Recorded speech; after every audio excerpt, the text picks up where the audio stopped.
On a hilltop in Cold Spring Hills, Long Island, stands a castle that should not exist. It rises from the flat suburban landscape like something transported from the Loire Valley. Limestone walls and slate roofs catch the light. The hill beneath it is artificial, constructed over 2 years by thousands of workers who hauled trainloads of earth to create elevation where none existed. The walls are steel and concrete dressed in stone, engineered to withstand what had already taken so much from the man who built it.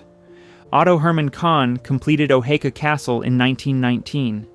He had spent 5 years and a fortune creating something permanent in a world that had shown him how quickly beauty could be destroyed.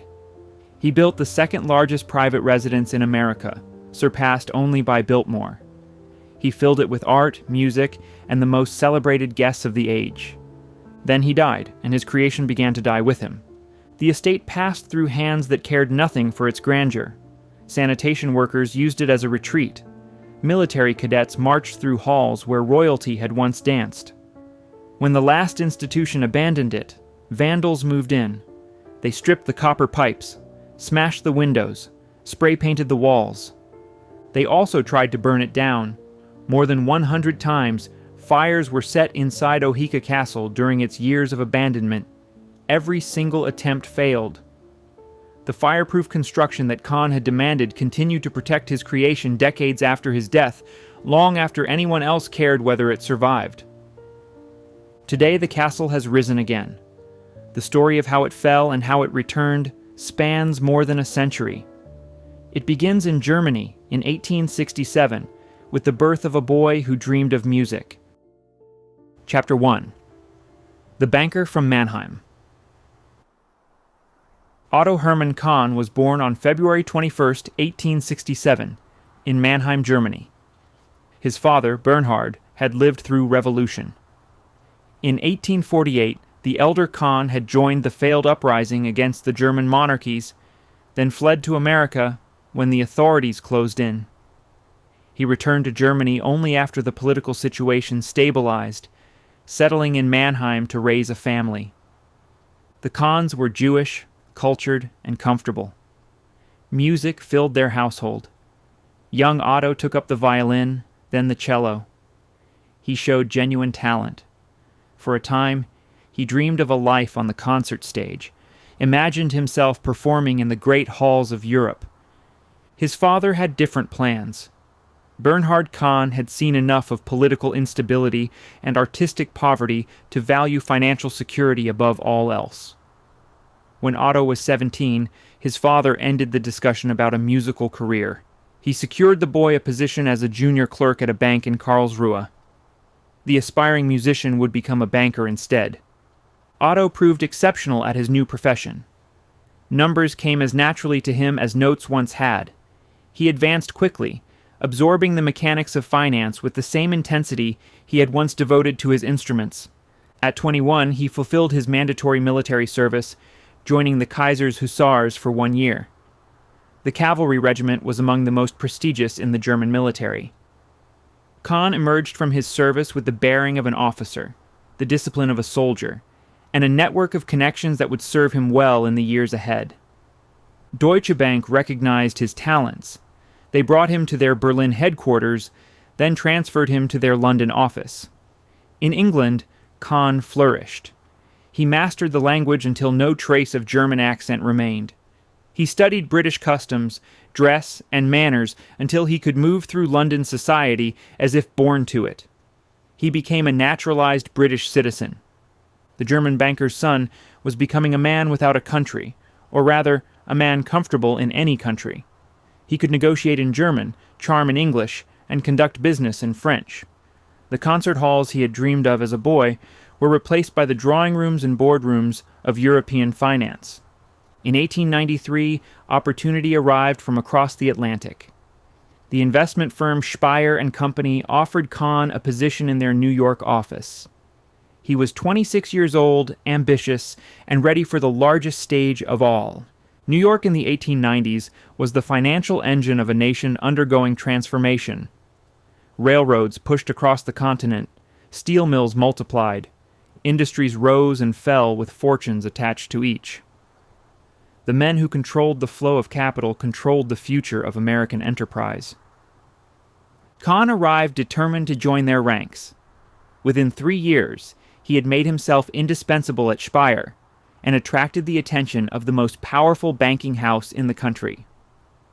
On January 8, 1896, he married Addie Wolfe. She was the daughter of Abraham Wolfe, a partner at Kuhn, Loeb and Company, the investment bank second in influence only to J.P. Morgan himself.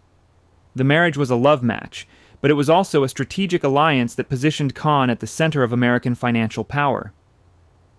Less than a year later, on January 1, 1897, Otto Khan became a partner at Kuhn, Loeb and Company.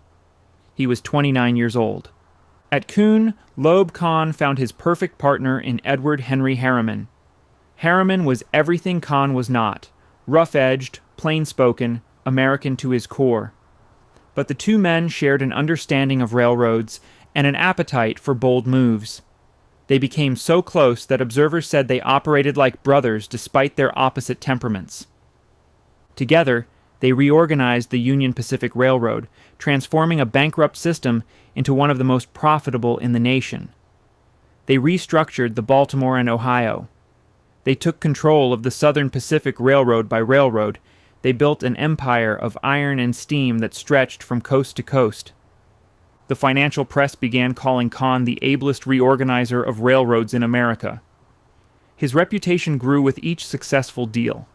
When Time magazine featured him on its cover, they called him the King of New York. In 1917, with America entering the World War against Germany, Khan made a final break with his past. He renounced his British citizenship and became an American. The boy from Mannheim had completed his transformation. He was now, fully and legally, an American citizen at the height of American power. But finance alone could not satisfy Otto Khan. The musical dreams of his youth had never entirely faded.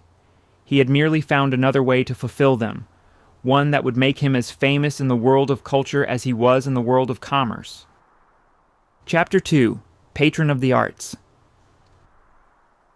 The boy who had been forced to abandon his musical dreams never stopped loving music. Otto Khan had traded the violin for ledgers, but the passion remained.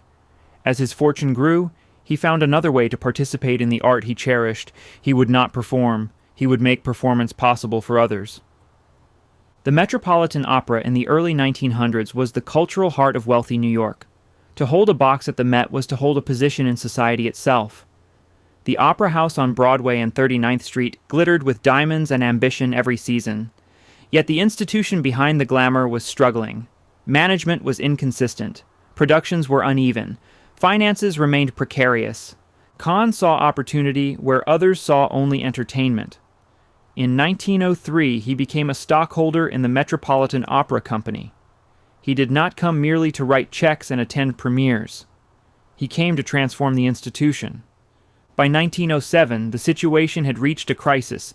Heinrich Conried, the managing director, had driven the company into artistic and financial difficulty. Khan moved decisively. Together with William K. Vanderbilt, he purchased Conried's controlling interest. Each man contributed $100,000. Khan then engineered what would become the defining move of his cultural career. He went to Milan. La Scala was the greatest opera house in the world. Its success rested on two men. Giulio Gatti Casazza served as the brilliant general manager. Arturo Toscanini was the volcanic conductor whose perfectionism had made La Scala's productions legendary. Khan wanted them both. He offered salaries that La Scala could not match and promised them complete artistic freedom. In 1908, Gatti Casazza and Toscanini arrived in New York. The Metropolitan Opera would never be the same.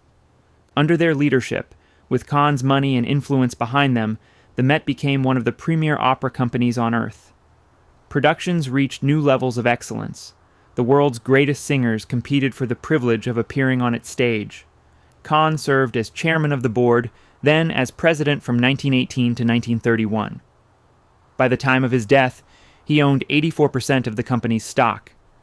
Yet even at the height of his power, the old barriers remained. The Metropolitan Opera's original 35 boxes were held by the oldest Protestant families of New York. No Jew had ever been permitted to own one. Khan, despite financing the company's transformation, despite his presidency, despite owning nearly the entire enterprise, could not purchase a box for himself. He handled the insult with characteristic grace. He maintained a box, but never sat in it. Instead, he lent it to guests, allowing others to enjoy what society would not permit him to claim. His patronage extended far beyond the opera house. Khan believed that wealth carried obligations. Those who had prospered in America owed something to American culture. He acted on this belief with remarkable generosity and even more remarkable taste. George Gershwin was still unknown when Khan recognized his genius. In 1924, Khan helped finance the premiere of Rhapsody in Blue at Aeolian Hall. The concert announced the arrival of a distinctly American classical music. The work fused jazz and orchestral tradition in ways that shocked purists and thrilled audiences. Khan had bet on Gershwin before anyone else of his stature. The bet paid off spectacularly. He supported the poet Hart Crane during the years Crane worked on his masterpiece, The Bridge. He backed Paul Robeson, the African-American singer and actor whose talent was undeniable, but whose race closed most doors in white America. He brought Max Reinhardt's theatrical productions to American audiences in 1928. He funded the Habima Hebrew Theater. He gave to artists whose names are now forgotten, alongside those who became legends. In 1930, a reporter discovered that Khan had for years been quietly funding prizes for black artists in New York. He never sought credit or publicity for his support. When asked about it, Khan seemed almost surprised that anyone found it noteworthy. Talent was talent. What did race have to do with it?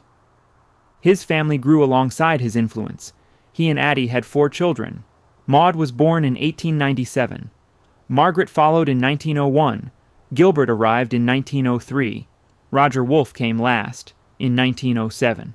The children were raised amid extraordinary privilege, but also amid extraordinary culture. Art, music, and literature were not luxuries in the Khan household. They were essentials. Roger proved that his father's love of music had passed to the next generation, though in a form Khan might not have expected. As a teenager, Roger fell in love with jazz. At 16, he purchased his own orchestra. He practiced in the ballroom of the family's Manhattan mansion at 1 East 91st Street. Khan had completed the house in 1918. It contained 80 rooms designed in the Italian Renaissance style. Its ballroom had heard private concerts conducted by the greatest maestros of the age. Now it echoed with the sounds of Roger Wolfe Khan and his band rehearsing hot jazz. Otto Khan tolerated his son's musical rebellion with amusement. He had been denied his own musical career. Perhaps it pleased him to see Roger pursue one, even if the music was not what he would have chosen. By the 1920s, Otto Khan had become what many called the greatest patron of the arts America had yet known. He had transformed an opera company, launched careers, and funded culture across every boundary of race and genre. The fortune he had built on railroads and finance now flowed into theaters and concert halls across the nation. But his greatest architectural statement was not the mansion on Fifth Avenue. It was rising on Long Island, on land he had purchased for $1 million, on a hill that did not yet exist. Chapter 3: Fire and Defiance. In 1905, Otto Khan lost everything that could not be replaced. His country estate in Morristown, New Jersey had been a wedding gift from his father-in-law, Abraham Wolfe. Cedar Court was designed by Carrere and Hastings, the architects who would later create the New York Public Library. Khan had filled the house with art gathered from across Europe: paintings, sculptures, tapestries. He did not think of himself as an owner of these things. He considered himself their temporary guardian, preserving beauty for future generations. Then flames consumed it all. The fire spread too quickly for anything to be saved. Khan stood and watched as Cedar Court burned. The collection he had assembled with such care turned to ash. Insurance could replace the structure. Nothing could replace what had hung on its walls. The loss transformed him. From that night forward, Otto Khan became obsessed with permanence. When he constructed again, he would create something that flames could never destroy. Morristown offered another lesson, one that cut deeper than the destruction of his home. The town's elite had made clear that Otto Kahn was not welcome among them, not because of anything he had done, because of what he was. Jews were forbidden entry to the clubs and golf courses of Morristown. It did not matter that Kahn was one of the most powerful financiers in America. It did not matter that European royalty sought his company. In Morristown, New Jersey, he remained a Jew, and Jews were not admitted to polite society. Kahn never spoke publicly about these humiliations. He did not complain or protest. He simply made a decision. He would not remain in a place that did not want him. He would go somewhere else and create something so magnificent that no one could ignore him. His attention turned to Long Island. The North Shore had become the preferred retreat for America's wealthiest families. They called it the Gold Coast. The Vanderbilts settled there. The Phipps family followed. Frank Woolworth constructed his palace nearby. Estate after estate rose along the shoreline and across the wooded hills, each grander than the last. Among these residences, one commanded particular attention. Harbor Hill belonged to Clarence Mackay, heir to the postal telegraph fortune. Mackay had commissioned Stanford White, the most celebrated architect in America, to design his estate. The result sprawled across the landscape with over 80,000 square feet of living space. Gardens designed by the Olmsted firm surrounded it. Stables housed prize horses. But Mackay's greatest boast was not the mansion itself, it was the location. Harbor Hill sat at an elevation of 348 feet, the highest natural point in Nassau County. Mackay delighted in telling visitors that they stood at the summit of Long Island. No one could look down on his domain. His domain looked down on everyone. Otto Kahn heard about this boast. He understood exactly what it meant. Elevation was status. The man who stood at the summit stood first. Kahn also knew something about Clarence Mackay. The postal telegraph heir shared the prejudices of Morristown society. Jews were not welcome at Harbor Hill. Kahn would never receive an invitation to stand at that celebrated summit. Very well, he would create his own, and his would rise even further toward the sky. In 1914, Kahn purchased 443 acres of farmland near Cold Spring Harbor. The land was flat. Potato fields stretched across it without a single significant rise. The price was $1 million. Anyone examining the property would have seen nothing remarkable. Level ground, ordinary soil, no natural features worth mentioning. But Kahn did not see what was there. He saw what would be there when he was finished. He engaged the architectural firm of Delano and Aldrich, William Adams. Delano and Chester Holmes Aldrich had designed country houses for the Astors, the Rockefellers, the Whitneys. They understood what wealthy clients demanded, but they had never received instructions quite like these. Kahn wanted a residence larger than anything Mackay possessed. He wanted it positioned above anything Mackay could claim, and he wanted it constructed so that flames could never touch it. The architects must have wondered how to achieve the second demand. The land Kahn had purchased offered no elevation whatsoever. Kahn had already solved that problem. If Long Island would not provide him with a mountain, he would construct one himself. He would raise the earth until his estate commanded views that Clarence Mackay could only imagine. He would stand above the man who thought himself above everyone. The work would take years. It would consume a fortune. It would require engineering that no private residence had ever attempted. Otto Kahn did not hesitate. He had lost one home to flames and endured humiliation from men who considered themselves his betters. He would answer both injuries with a single creation. On Long Island, on a summit that did not yet exist, he would erect something permanent. Chapter 4. Building the Mountain. The work began in 1915, but it was not the mansion that rose first from the Long Island farmland. It was the earth itself. Otto Kahn had purchased flat potato fields. He intended to stand above every estate on the Gold Coast. The solution required reshaping the terrain on a scale that no private citizen had ever attempted. Trains arrived daily. Each one carried loads of dirt excavated from construction sites across New York City. The subway system was expanding rapidly in those years, and the tunneling produced mountains of displaced material. Kahn arranged to have it transported to Cold Spring Harbor. What the city discarded he would use to remake the geography of the North Shore. Workers unloaded the trains and deposited their cargo according to precise specifications.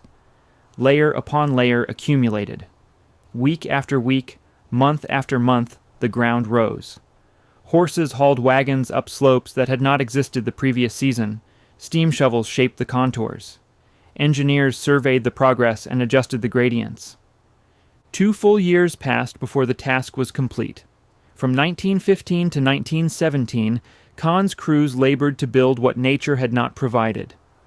The result was the highest artificially elevated point on Long Island. His rivals had boasted about natural high ground. Kahn had answered by engineering his own. The plateau would position his future home above everything else on the North Shore. Visitors approaching from any direction would see it commanding the horizon.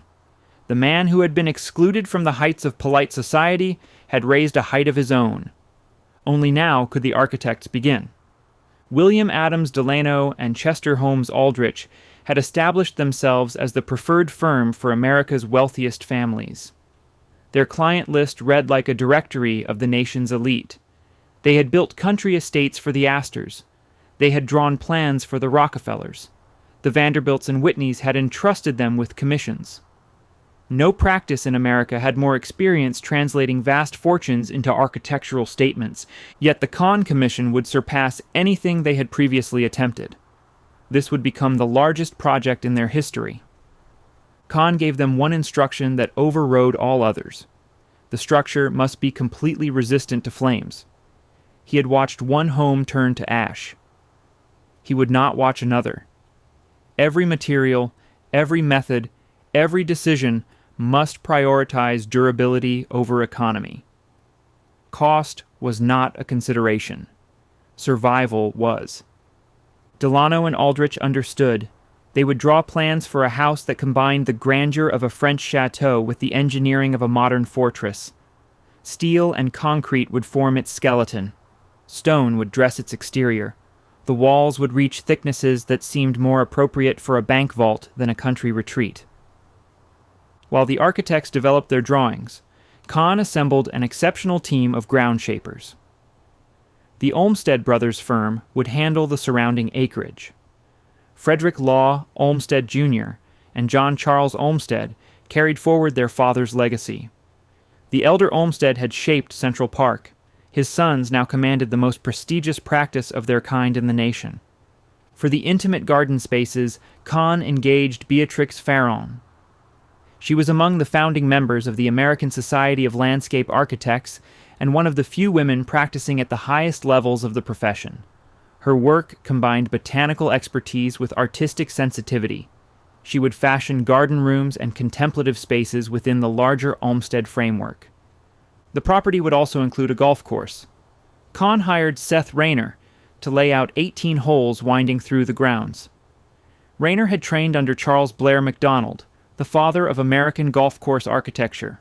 The course would provide recreation for Kahn and his guests while ensuring that the acreage remained too extensive for neighbors to overlook. By 1917, the artificial elevation stood complete. The architectural drawings were finalized. The ground plans were approved. The team Kahn had assembled represented exceptional talent in their respective fields. Now the mansion itself could rise. The total expenditure would eventually reach $11 million. In an era when a comfortable house cost a few thousand, Kahn was spending a sum equivalent to more than $150 million in later currency. The figure reflected not extravagance but determination. He was purchasing something that would endure. He was constructing proof that fire and prejudice could not diminish him.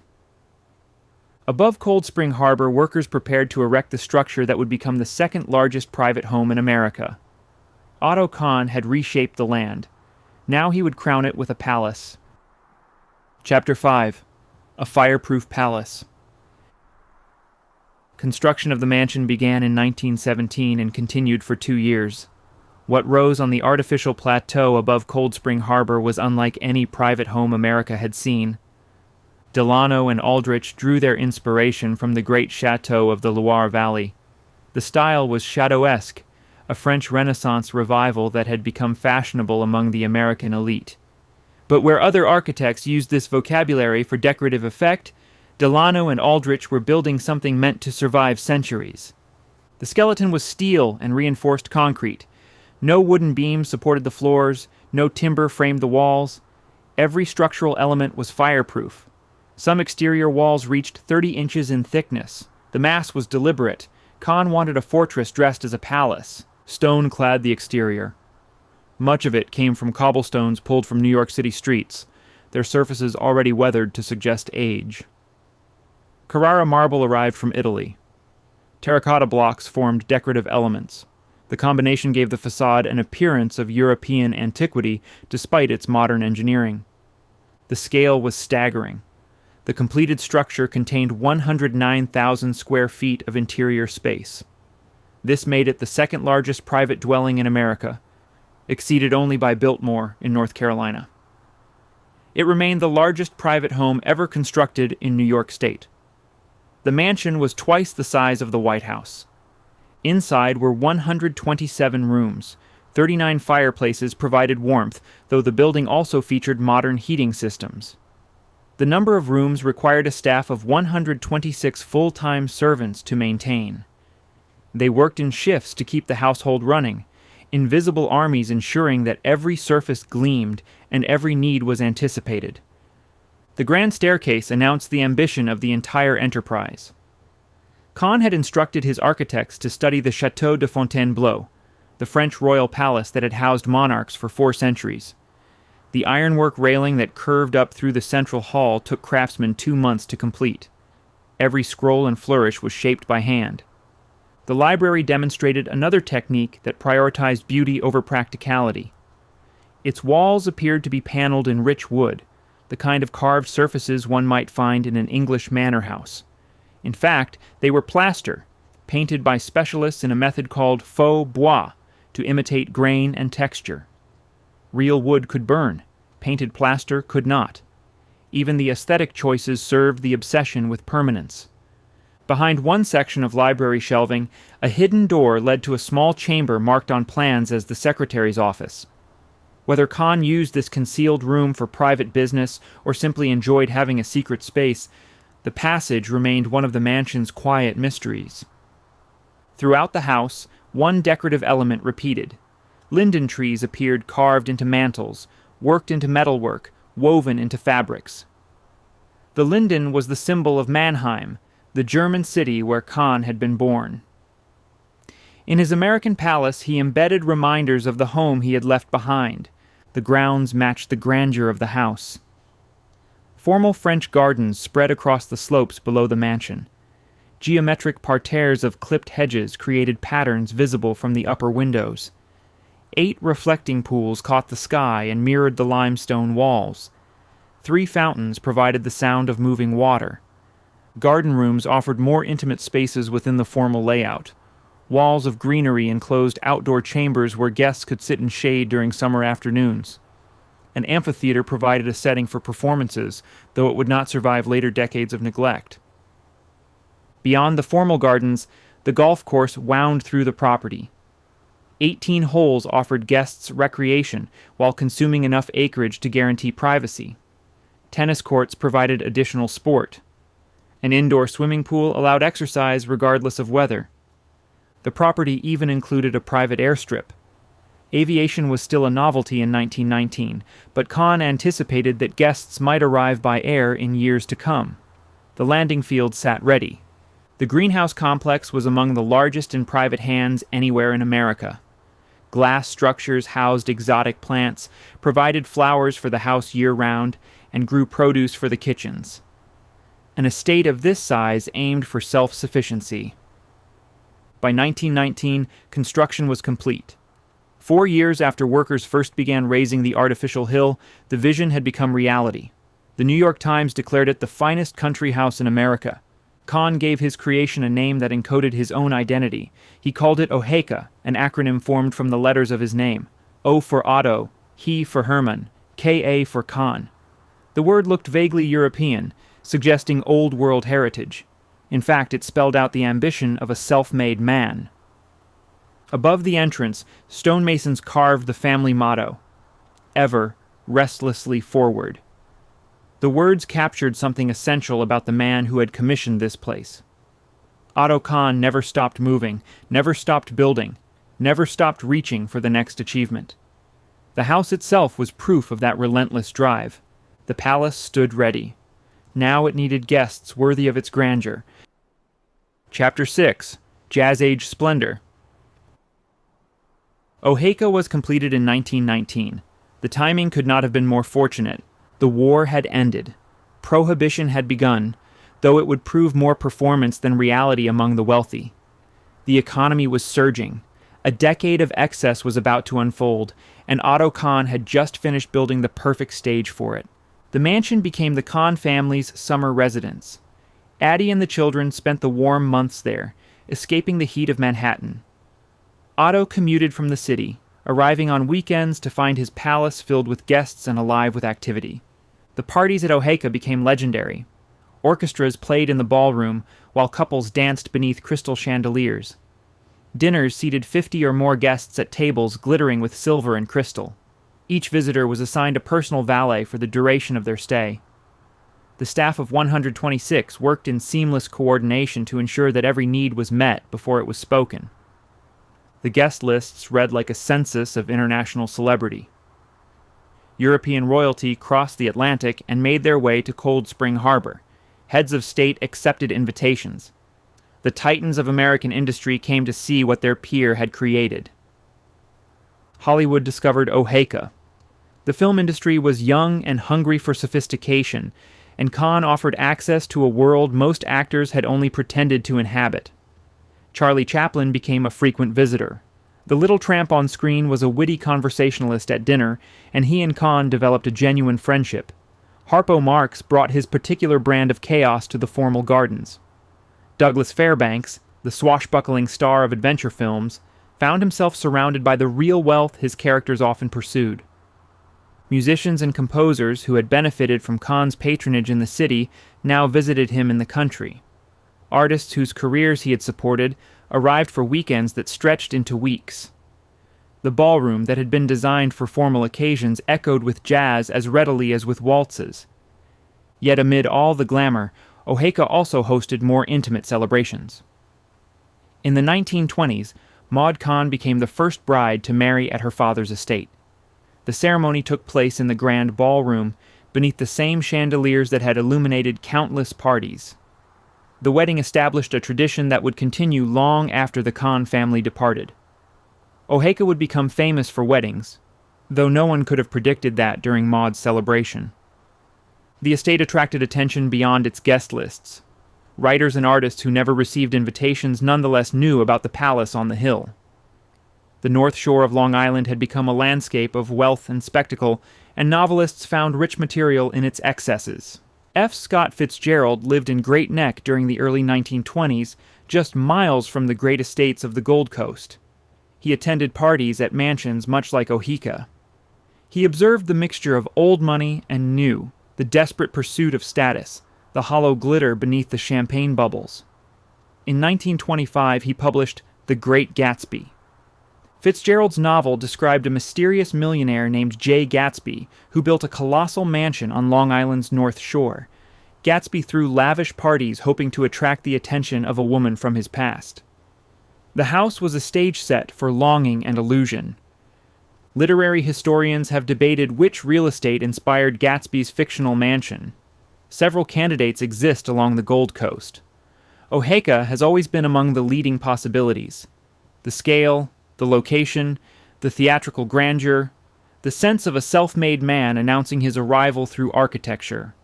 Whether Fitzgerald had Oaxaca specifically in mind, or simply absorbed its atmosphere along with a dozen similar estates, the connection has persisted in popular imagination. The mansion would later appear in another work that explored wealth and its discontents. In 1941, Orson Welles released Citizen Kane, his portrait of a newspaper tycoon whose vast accumulations could not purchase happiness. The film required images of Xanadu, Kane's fictional estate. Wells and his team used photographs of Oaxaca to establish the scale and grandeur of that imaginary palace. The real house became the visual foundation for one of cinema's most famous symbols of empty achievement. But in the 1920s, no one at Oaxaca was thinking about decline or disappointment. The parties continued. The guests arrived. The orchestras played and the champagne flowed. Otto Kahn stood at the center of it all, the host who had built a mountain and crowned it with a castle. Then came October of 1929. The stock market collapsed. The fortunes that had sustained the Jazz Age evaporated in days. The party was over, though no one at Oaxaca could yet understand how completely everything was about to change. Chapter 7. The Fall of the King. The crash came in October of 1929.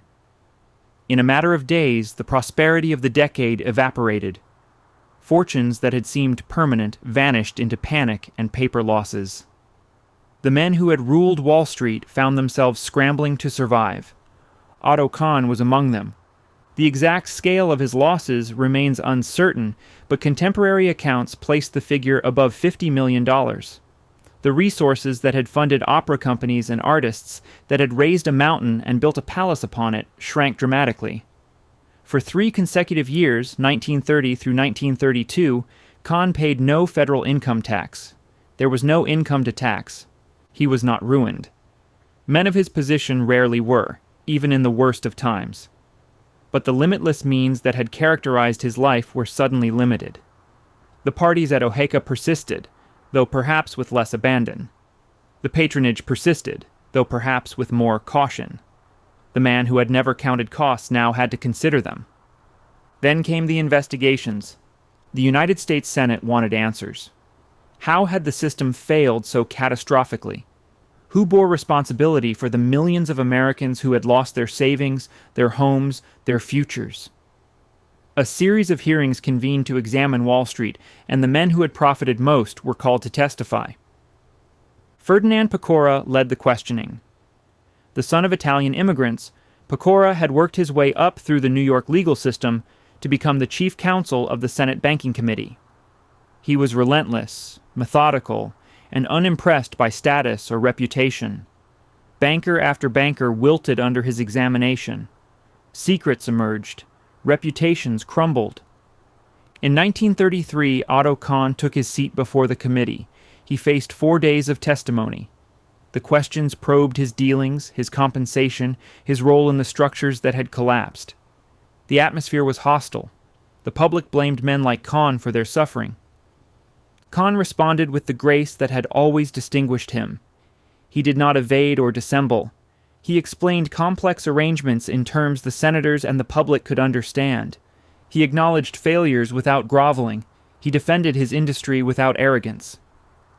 Pecora, who had broken so many witnesses, later wrote about Kahn with something approaching admiration.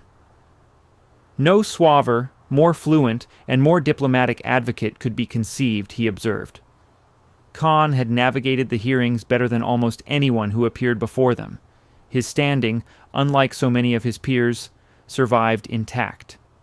But his body did not. The years following the crash took their toll.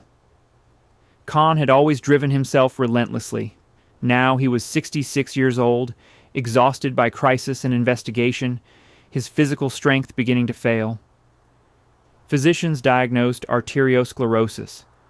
His blood pressure climbed dangerously high. Angina pectoris brought episodes of crushing chest pain that warned of worse to come. He kept working. The Kuhn, Loeb offices remained his second home. The Metropolitan Opera still required his attention. Retirement held no appeal. A life without constant motion was unimaginable. On March 29, 1934, Otto Kahn went to work as usual. At midday, he joined colleagues in the private dining room at Kuhn, Loeb for lunch. The conversation was ordinary. The meal was unremarkable. Then his heart stopped. The attack was massive and instantaneous. There was no time for doctors, no opportunity for intervention. Otto Hermann Kahn died in the offices where he had spent 4 decades. He was 67 years old. 4 days later, on April 2nd, A simple funeral service was held in the music room at Oheka. The same space that had hosted orchestras and opera singers now held mourners paying final respects. The service was private, limited to family and close friends. The man who had entertained thousands preferred a quiet farewell. He was buried at St. John's Memorial Cemetery in Laurel Hollow, just a few miles from the estate he had created. The grave lay close enough that one could almost imagine him keeping watch over his creation. The newspapers printed lengthy obituaries. They recounted his rise from Mannheim to Wall Street, his reshaping of the Metropolitan Opera, his support of countless artists. They described Oheka and its magnificence. They called him, as they had for years, the King of New York. But kings leave kingdoms, and kingdoms require heirs willing to maintain them. Addie Kahn remained in the mansion she had shared with her husband. Dozens of servants still reported for duty. The gardens still bloomed each spring. Yet everyone understood that something essential had departed. The celebrations would not return. The Golden Age had ended, and soon enough the palace itself would begin its long descent into ruin. Chapter 8. 40 Years of Ruin. Addie Kahn held on as long as she could.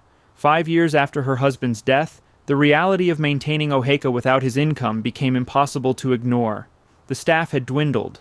The grounds required constant attention that fewer and fewer workers could provide. In 1939, she made the decision that circumstances demanded. She sold the property to the New York City Sanitation Workers Welfare Fund. The new owners renamed it Sanita. The mansion that had hosted European royalty and Hollywood celebrities now served as a retreat for the men who collected the city's garbage. They were decent people enjoying a hard-earned benefit, but they had no interest in preserving architectural heritage. The building was simply a place to relax between shifts. When America entered the Second World War, even that modest purpose ended. The government requisitioned the property and converted it into a training facility for merchant marine radio operators. Young men preparing to serve on supply ships learned Morse code in rooms where orchestras had once performed. Military equipment replaced antique furniture. Function obliterated elegance. After the war, the dismemberment began in earnest. The golf course was sold in 1946. It became the Cold Spring Country Club, serving suburban residents who had no connection to the man who had commissioned those 18 holes. The greenhouse complex went to a commercial florist named Otto Kiel. The glass structures that had once supplied exotic blooms for Kahn's dinner tables now grew flowers for local shops. Parcel by parcel, the original 443 acres shrank. Developers purchased land and subdivided it into housing lots. A community called Cold Spring Hills grew on soil that had once belonged to a single owner. Families built modest homes where formal gardens had sprawled. The neighborhood took its name from the area, never knowing that their streets covered what had been a private domain. By 1948, only 23 acres remained with the mansion. That year, Eastern Military Academy purchased the property. The school needed dormitories, classrooms, and drill space. They did not need gardens or ballrooms or music rooms. The cadets arrived. The destruction accelerated. EMA bulldozed the formal gardens that the Olmsted firm had designed. The geometric parterres, the reflecting pools, the carefully planned vistas vanished under treads and wheels. In their place came athletic fields and parking areas. Inside, the academy carved the grand rooms into smaller spaces. Walls went up where none had existed. The ballroom became a gymnasium. Vast chambers designed for entertaining were subdivided into dormitory cubicles. Workers painted over the wood paneling, covering craftsmanship with institutional beige. For 30 years, the military academy occupied Oheka. Generations of cadets marched through halls that retained almost nothing of their original character. The mansion had become a barracks, stripped of beauty and purpose beyond housing teenage boys learning discipline. In 1979, Eastern Military Academy declared bankruptcy. The cadets departed, the staff locked the doors and walked away. No buyer appeared. The building sat empty. Word spread that the great house on the hill had been abandoned. First came the curious teenagers looking for adventure in the echoing corridors. Then came those with darker purposes. Vandals attacked systematically. They smashed every window they could reach. They spray-painted graffiti across walls that had once displayed museum-quality art.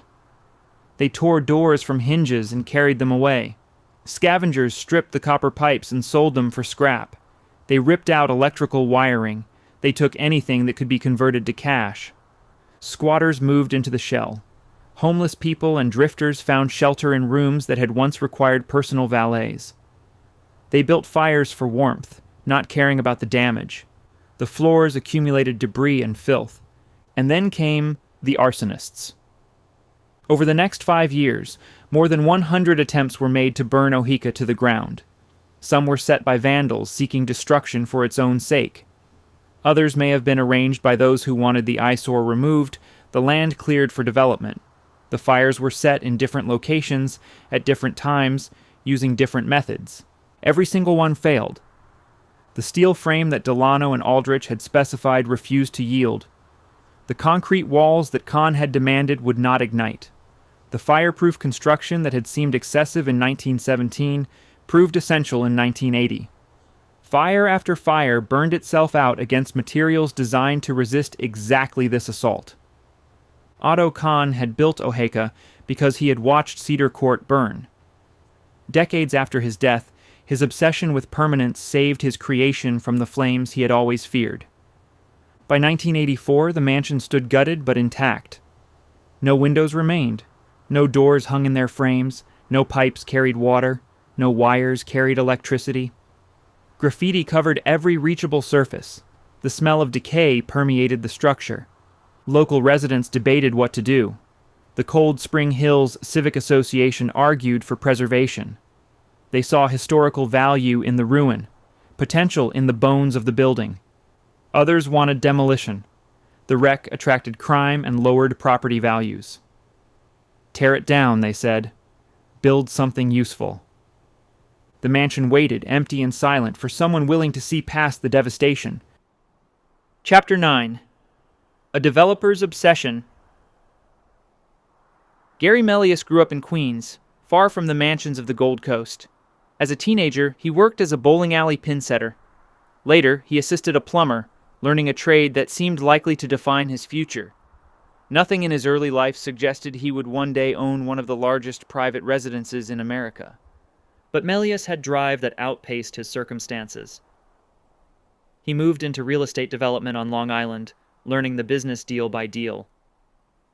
By the early 1980s, he had established himself as someone willing to take on challenges others considered hopeless.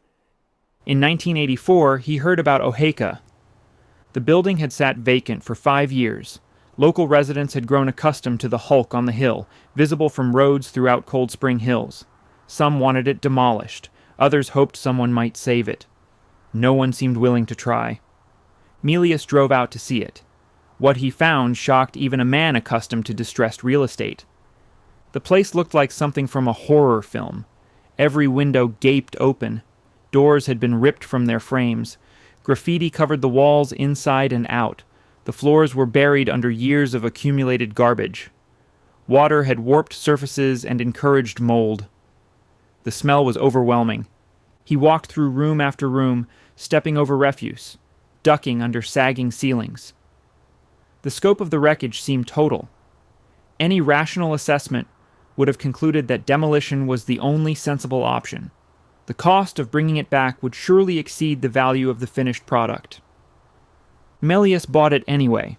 The price was $1.5 million for the structure and the 22 acres that surrounded it. He thought about tearing it down. The land alone had value. A developer could subdivide those acres into building lots and turn a quick profit. The numbers made sense. The history did not concern him at first, but something changed as he spent more time in the wreckage. He began to see past the graffiti and the garbage. The frame had not buckled. The concrete walls stood solid. Beneath the damage, the quality of another era waited to be uncovered. He chose to bring it back. The first task was simply clearing out the mess. Crews hauled away 300 containers of refuse, 9,000 cubic yards of garbage and wreckage that had accumulated over decades. Only after the building was emptied could anyone assess what survived. The undertaking demanded craftsmen in trades that had nearly vanished. The building needed 222 new windows and doors, each one custom fabricated to match period specifications. The roof demanded 4,000 slates, and Melius tracked down the Rising and Nelson Slate Company in Vermont, the same quarry that had supplied the materials in 1917. The grand staircase presented particular challenges. Paint covered the ornate ironwork, layer upon layer applied by the military academy. Laborers spent 18 months scraping that paint away by hand. Another 2 months went to refinishing the exposed metalwork until it gleamed as it had when Otto Kahn first climbed those steps. The library walls demanded artisans trained in faux bois, the technique of painting plaster to resemble wood. Few people still practiced this method. Those Melius found worked slowly and charged accordingly. Craftsmen created rubber molds of damaged plaster details in the ballroom and library, then cast replacements that matched the period work. Outside, Melius discovered that the Olmsted firm had preserved their drawings for the grounds.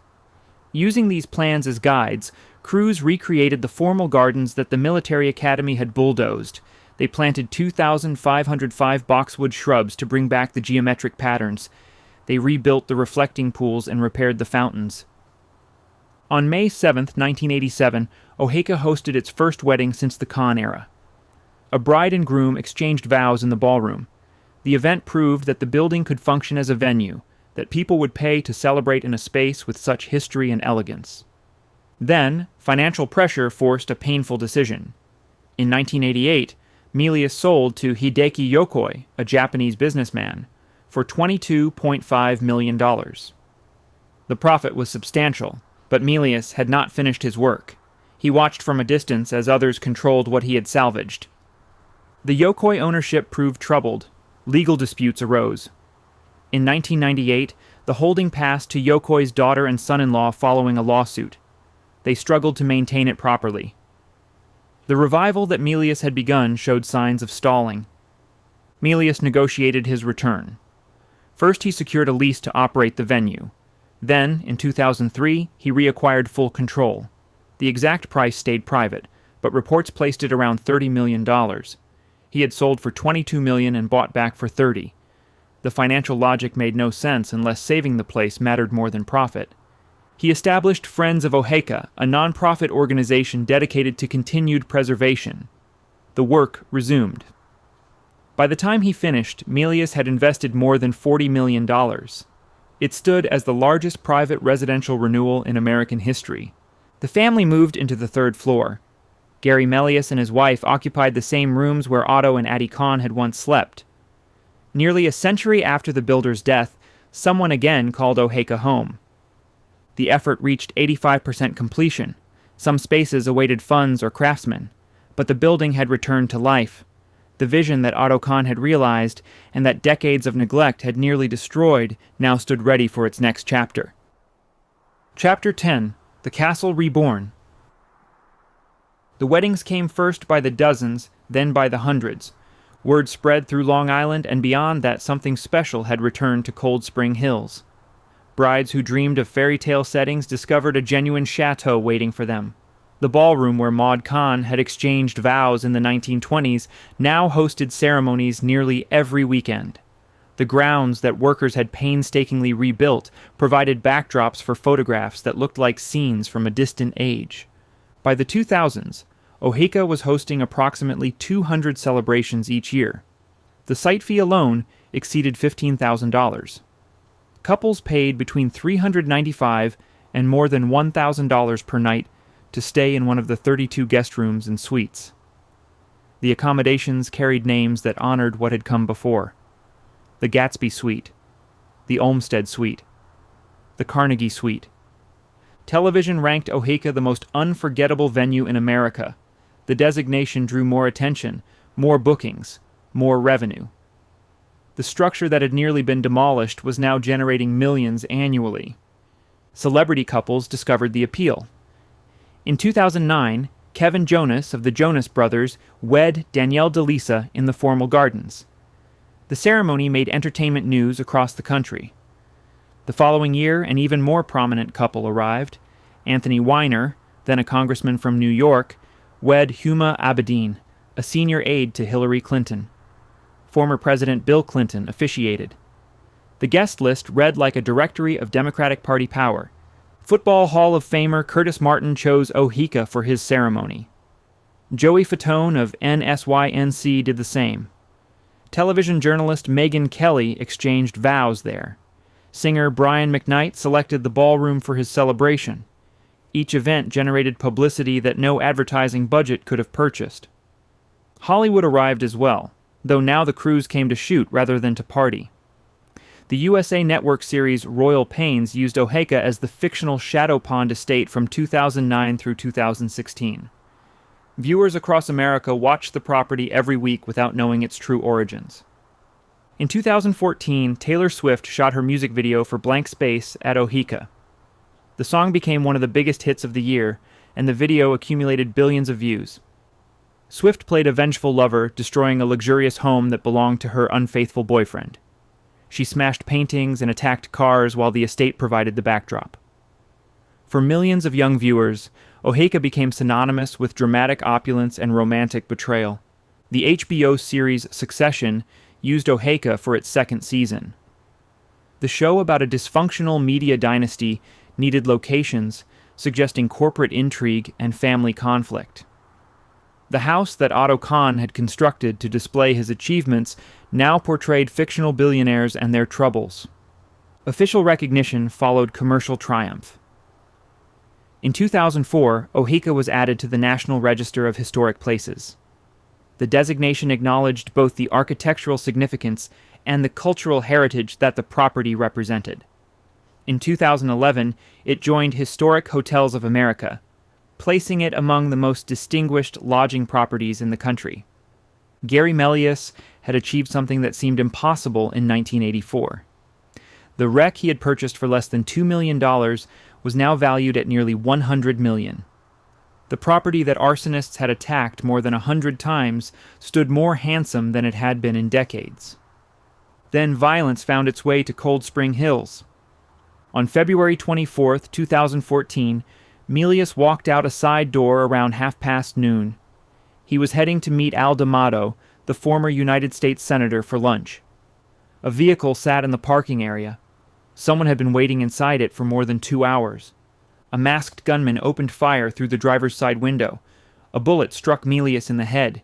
He survived. Despite the wound, he managed to walk back inside. His daughter drove him to the hospital. Emergency surgery saved his life. The attacker escaped and was never identified. Police characterized the shooting as an assassination attempt rather than a robbery. D'Amato told reporters bluntly that this was not a random act. Someone had wanted Gary Melius dead. A reward of $100,000 was offered for information leading to an arrest. Years passed. The case grew cold. No one was ever charged. Melius recovered and returned to running his property, but the mystery of who had tried to kill him remained unsolved. More than a decade later, financial troubles threatened what violence could not destroy.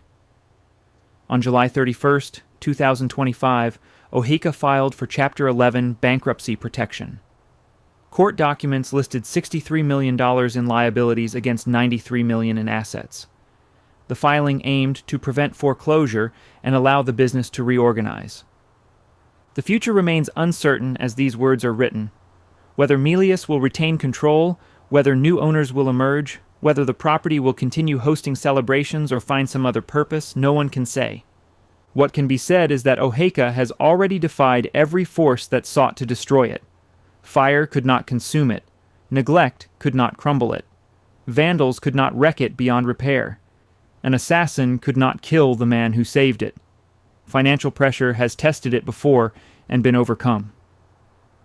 Otto Kahn constructed this place because he had lost a home to flames and suffered humiliation from men who considered themselves his betters. He wanted something that would endure, something that would outlast prejudice and disaster. He manufactured a summit where none existed and crowned it with a fortress that fire could never claim. A century later, that fortress holds. Brides descend the grand staircase that took craftsmen months to complete. Guests occupy rooms where the Khans once entertained royalty. The gardens flower each spring, following plans drawn more than 100 years ago. Above the entrance, carved in stone, the family motto endures: ever restlessly forward.